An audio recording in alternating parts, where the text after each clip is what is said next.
개신교 최대 교단인 예장합동 측이 지난해 가을 총회 이후부터 교단 개혁을 둘러싸고 상당한 진통을 이어오고 있는데요.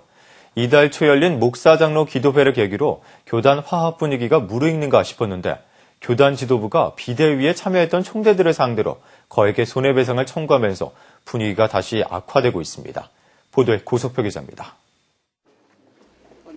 교단 개혁을 둘러싸고 예장합동 측 지도부와 비대위에 참여했던 총대들 간의 갈등이 좀처럼 해결되지 않고 있습니다. 예장합동총회 지도부가 총회 정상화를 위한 비상대책위원회 관계자들을 상대로 형사 고발하고 거액의 손해배상 소송을 청구했기 때문입니다. 예장합동 정준모 총회장과 황규철 총무는 비대위 서창수 위원장 등 모두 28명을 상대로 이달 초 10억 원의 손해배상 소송을 제기했습니다. 정 총회장 측은 소장에서 비상대책위원회가 노회 상회비와 세례교인 헌금 납부 중지운동 등 모두 6가지 행위를 통해 총회 업무를 방해했다고 밝혔습니다. 하지만 총회 지도부 측의 이 같은 소송은 교단 개혁을 열망하는 총대들의 의지를 무력화시키려는 의도라는 비판이 만만치 않습니다. 최근 조직을 해산한 비상대책위원회는 전국 141개 노회 가운데 40여 개 노회에서 총무 해임안 건을 올 가을 총회에 상정할 움직임을 보이자 이를 무력화시키려는 의도라고 비판했습니다. 총회 지도부가 사퇴 압박을 느끼면서 거액의 소송으로 맞대응 행보를 보이고 있다는 겁니다.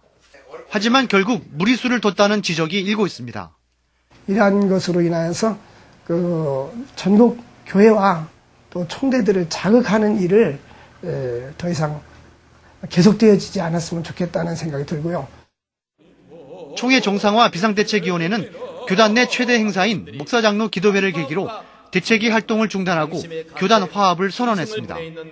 그런데 총회 지도부가 목사장로 기도회 마지막 날인 지난 5일 거액의 소송을 제기해 모처럼 형성된 교단 화합 분위기를 깼다는 울분이 확산되고 있는 것입니다.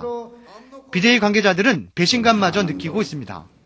98 총회를 화합으로 가기 위해서는 이제는 비대위는 해산했지만 피해자 측도 십자가의 사랑으로 용서와 화해의 길을 모색했으면 좋겠습니다.